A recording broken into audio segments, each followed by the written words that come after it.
26 minutes past 7. Now, a woman with a severe allergy died after eating a pret-a-manger wrap which had been labelled vegan, but in fact included dairy protein.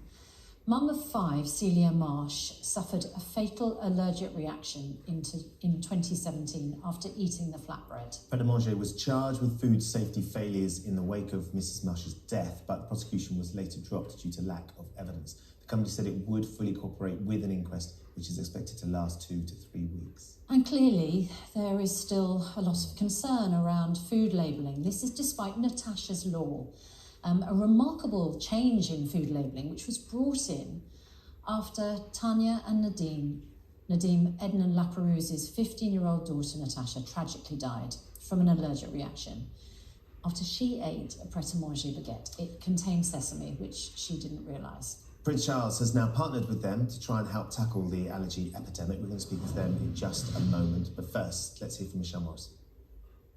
I just pray to bring more hope to poor parents like yourselves. A poignant meeting with the Prince. Tanya and Nadim Ednan-Laperouse in talks with the royal and allergy experts from around the globe, together raising awareness.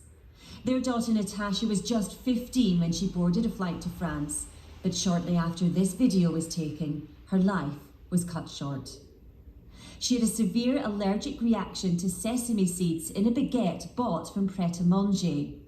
Natasha had developed severe allergies as a baby and was especially careful about them, but sesame wasn't listed as an ingredient in that sandwich because of a loophole in food labelling laws at the time.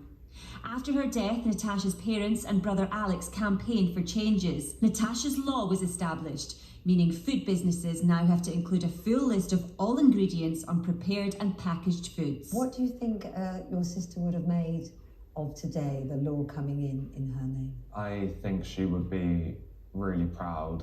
The family have also set up a Natasha Foundation and trial. The aim is to find lifelong treatments for people living with allergies, a lasting legacy so others don't have to go through the pain that no parent ever should. Well, Tanya and Nadim Ednan-Laperouse joins us now. Good morning to you both. Thank you so much for joining us this morning. It's good to see you both, and do you know what? It's a terrible moment, isn't it, when we're discussing an inquest into another death, and obviously that inquest is ongoing, but that must be so painful to you to see the details of that. It is. We heard about Celia Marsh's death, and it was just over a year after Natasha's death, and we actually couldn't believe it. You know, again, it was a sandwich that she'd eaten, bought from the same place, and it resulted in anaphylaxis and death. And you know, our hearts absolutely go out to the family, and you know, we're very aware that this week has been the first week of their inquest, and we're supporting the family, and we're right behind them. Nadim, I think it's one of those things, isn't it? Because it highlights again to me, somebody who doesn't have any allergies. I know that there's allergies in your family. My niece certainly does. The tightrope that people with allergies have to walk every time they go to a retailer to buy food, and they can look at the labels and they can ask questions, but there could be something in that could be fatal. That's right. I mean, the UK population, 1 in 3 people have allergies, but the most severe form of that is at the end really relates to food allergies, which can be fatal, and as we're discussing, is fatal for those that have, are quite sensitized to certain foods, whether it's dairy or peanuts or many other things.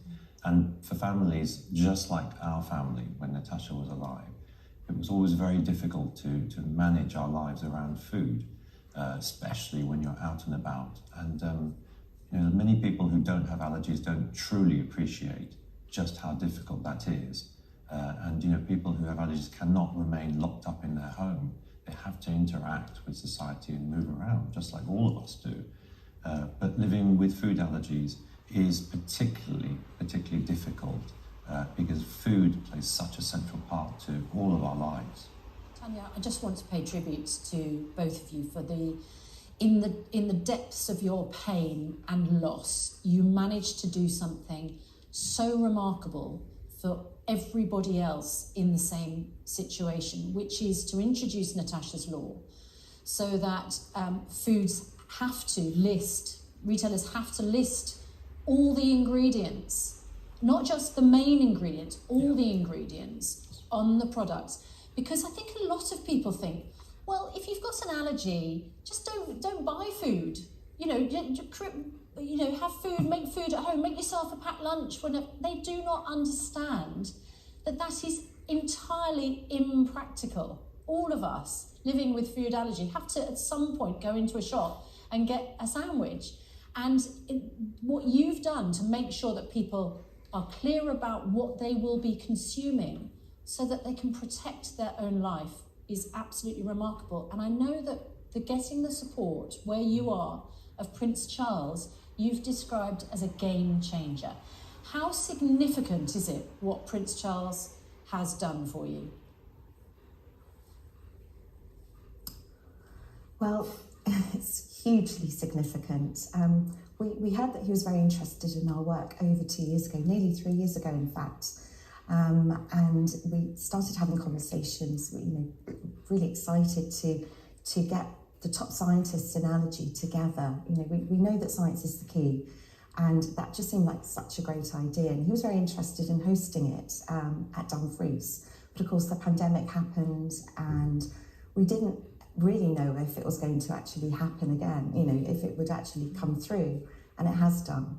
And we're literally at the end of it. We've been here for 2 days, and we've had the most exciting, most honestly inspiring time. I can't tell you how exciting it was to listen to these people who all share the same mission as us, and the collaborative nature of these people. And this isn't just a one-off meeting and it's just going to, nothing will come from it.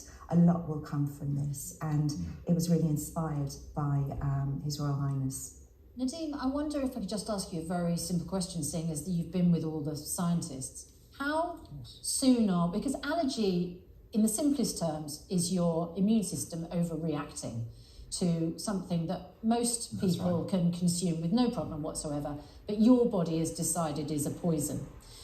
Ironically, it's the body's overreaction which actually, is the anaphylaxis, which is so fatal. How close do you think we are to simply taking a tablet which would stop the body doing that and protect every single person with anaphylaxis? Well, actually, what's come out of the last 2 days is utterly fascinating, because the opportunity to bring some of the leading scientists in the world into one place to have very frank and open discussions about what can be done going forward has been revolutionary. I mean, nothing short of that. And what's come out of it is actually looking at studies around the world of different populations and to find out why some are allergic, food allergic or allergic in general, and some are not. And it all points really directly to issues around the way we live and our connection with the environment, the greater environment, looking at the big picture.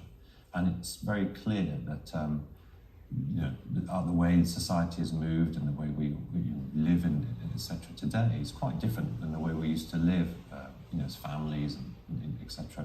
quite some time ago. And there's a disconnect between us, human beings, and the environment. And that ultimately has led to far more allergy around the entire Western world. And so what we're discovering really, that if we can kind of go backwards a few steps in an appropriate way and in a way that makes sense for the way we live today, then there are clear probable solutions going forward. They might not be just the pill, in fact, but actually could be something far more, even better for us holistically, if you like, than just the pill. So it's very promising. About bringing our bodies back to the microbiome, etc., to how we were maybe 100 years ago, and looking at how our bodies have been affected by modern day living. And that's really something that they focused on, and that's that magic pill is we don't know quite how it would be administered, but we would say it's certainly within the next 20 years we're looking at that's the mission, is to have the end of allergic disease. Yeah, which is some mission, and as you both know only too well, there is urgency to that as well, and undoubtedly those people at that summit with you are aware of this. Thank you so much for joining us this morning. It's always great to have you on to share, you know, the advances of what you're doing in Natasha's name and in her honour as well. So thank you, Nadim. Thank you, Tanya. You'll be interested, both of you, to hear from Jackie, who's just one of the number of people who've got in touch with us this morning. Thank you to Natasha's parents. I'm allergic to honey, says Jackie, and for the first time in my life, I can find it on packaging. I mean, what you've done for families living with, it's Russian roulette. It was Russian roulette up until the point of Natashas Law. It is still in some other environments, but you call Prince Charles's support a game changer. What you've done is change the game for families with allergy. It's no surprise you were honoured with the OBE. You received that from Prince William, and you know, all families with allergy are grateful to you both. Thank you so much. It's good to see you this morning. Thank you. Thank you, Ben, and thank you, Susanna. Really appreciate that. Thank you.